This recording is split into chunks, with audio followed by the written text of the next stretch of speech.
एक बार की बात है, एक दिन सूर्य और हवा में अचानक विवाद होने लगा। दोनों ने इस बात पर बहस करने लगे कि उन दोनों में सबसे अधिक शक्तिशाली कौन है। वायु बड़ी ही घमंडी और जिद्दी स्वभाव की थी। उसे अपनी शक्ति पर बड़ा ही गुरूर था। उसका मानना था कि वह अगर तेज गति से बहने लगे तो बड़े से बड़े पेड़ों को उखाड़ सकती है। उसमें मौजूद आर्द्रता नदियों और झीलों को पानी को जमा सकती है। अपने इस घमंड के चलते वायु ने सूर्य से बहस करते हुए कहा, मैं तुमसे ज़्यादा शक्तिशाली हूँ। मैं चाहूँ तो किसी को भी अपने झोंके से हिला सकती हूँ। सूर्य ने हवा की बात मानने से इनकार कर दिया और कहा, बड़े ही शांत तरीके से कहा, देखो कभी भी अपने पर घमंड नहीं करना चाहिए। हवा यह सुनकर चिढ़ गई और खुद को ज़्यादा शक्तिशाली बताती रही।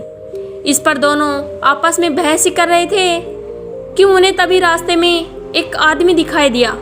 उस आदमी ने कोट पहना हुआ था। उसे देखकर सूर्य के मन में एक योजना आई।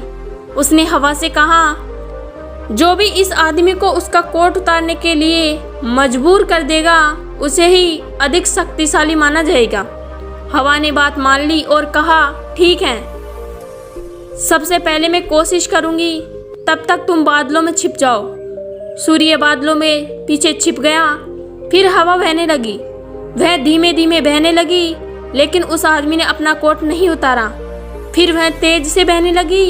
हवा तेज होने की वजह से उस आदमी को ठंड लगने लगी और उसने अपने कोट से शरीर को अच्छे से लपेट लिया।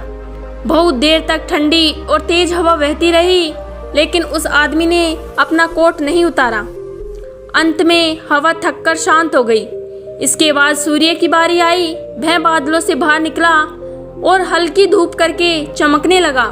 हल्की धूप होते ही उस व्यक्ति को ठंड के तापमान से थोड़ी राहत मिली, तो उसने अपना कोट ढीला कर दिया। इसके बाद फिर सूर्य तेजी से चमकने लगा और तेज धूप निकल गई। तेज धूप होते ही आदमी को गर्मी लगने लगी और उसने अपना कोट उतार दिया। जब हवा ने यह देखा तो वह खुद पर शर्मिंदा होने लगी और उसने सूर्य के सामने अपनी हार मान ली। इस तरह घमंडी वायु का अहंकार भी टूट गया। इस कहानी से हमें सीख मिलती है कि खुद की योग्यता व ताकत पर कभी घमंड नहीं करना चाहिए, क्योंकि घमंड करने वालों की कभी जीत नहीं होती है। यदि आपको मेरी वीडियो पसंद आई हो तो लाइक एंड सब्सक्राइब कीजिए। धन्यवाद।